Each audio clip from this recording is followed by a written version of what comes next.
5 piliers de l'islam représentent la base de chaque musulman dans sa vie. Pouvez-vous imaginer un immeuble sans ces piliers?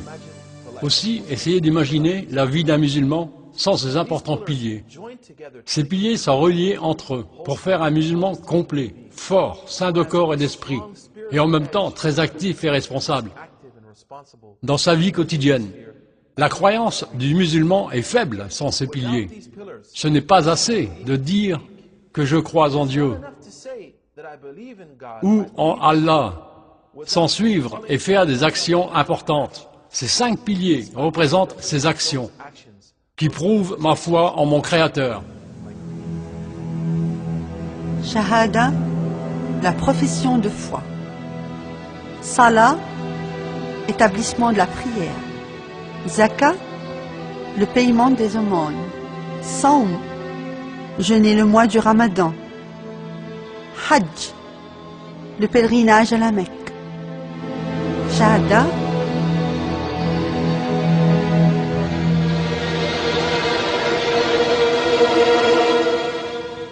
chaque chose dans la vie a une clé. Et la clé qui nous ouvrira la porte de l'islam est la profession de foi. Si vous pensez que pour vous convertir à l'islam, vous devez passer des épreuves difficiles ou commettre des actions stupides ou folles, la seule chose que vous devez faire est de prendre cette clé et d'ouvrir la porte de l'islam et de dire cette simple déclaration. Écoute attentivement ce que je vais dire. Je témoigne qu'il n'y a pas d'autre divinité qu'Allah et que Mohammed est le messager d'Allah. Celui qui dit la shahada avec sincérité devient musulman. Et cette shahada veut dire que je ne vivrai plus à ma guise ou selon mes désirs. Mais je déclare qu'en me mariant, je certifie ma fidélité, mon respect et mon estime envers mon épouse. Pareillement quand je deviens musulman. Je déclare ma loyauté et mon obéissance à mon Créateur. Je déclare que je ne serai plus esclave de moi-même ou prisonnier du mal autour de moi, mais je suivrai la méthode que m'a apprise le prophète Mohammed, que la paix et la bénédiction soient avec lui. Certaines personnes pourraient se demander si tous les musulmans croient en tous les messagers de Dieu. Pourquoi mentionnent-ils seulement Mohammed dans leur profession de foi? Il faut dire qu'en tant que musulmans, nous croyons en l'unicité de Dieu et en l'égalité des humains, parce qu'il n'y a pas de différence entre hommes et femmes, entre blancs et noirs. Nous croyons aussi en l'égalité des prophètes, et nous ne faisons pas de différence entre eux. Nous croyons en tous les prophètes, et en la reconnaissance du dernier prophète, prophètes qui l'ont précédé. La déclaration de foi au temps d'Abraham était comme ce qui suit. Je témoigne qu'il n'y a pas d'autre divinité qu'Allah, et qu'Abraham est le messager d'Allah. Du temps de Moïse, Moïse est le messager d'Allah. Du temps de Jésus-Christ, je témoigne qu'il n'y a pas d'autre divinité qu'Allah et que Jésus-Christ est le messager d'Allah. Et maintenant, je témoigne que Mohammed est le messager d'Allah. La reconnaissance du dernier prophète est également une reconnaissance pour tous ceux qui sont venus avant lui. Shahada, celui qui dit ce témoignage est considéré comme musulman. Et celui qui meurt en croyant à ce témoignage ira au paradis si ses péchés ont été pardonnés. Devenir un musulman ne nous ouvre donc pas la porte du paradis. La foi en islam nous donne d'importantes responsabilités. Cette foi se compose de 3 règles importantes. La première, une croyance sincère du cœur. La deuxième, la profession de foi. La troisième, suivre son cœur et cette profession de foi par des actions sincères et vertueuses. Car ce sont ces règles importantes de la foi qui font du musulman un être équilibré et complet. En regardant le monde autour de lui, il lui donne un sens de la spiritualité fondée sur la vérité et en même temps l'encourage d'avoir une attitude positive dans sa communauté.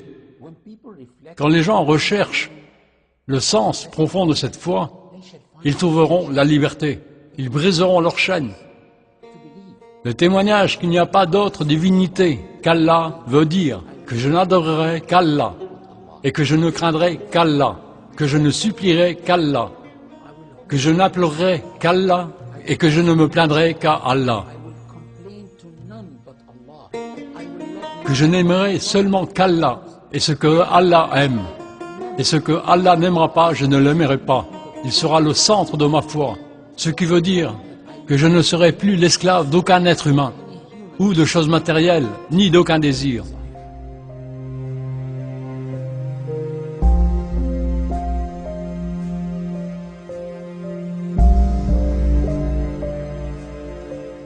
Les gens sont pris dans le courant de la vie quotidienne. Ils tournent leur tête loin des sujets qui auraient normalement dû attirer leur attention. Ils oublient le vrai sens de leur vie.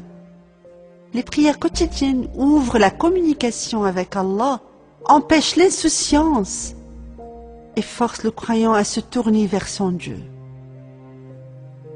Et établit une force spirituelle entre lui et Dieu. Il a été dit dans le Coran que la prière fait rappeler Dieu aux musulmans et les préserve de toute forme du mal. Récite ce que vous a été révélé dans le livre et continue de prier. La prière empêche le mal et l'indécence. Et de se rappeler d'Allah le Tout-Puissant est une des choses les plus importantes.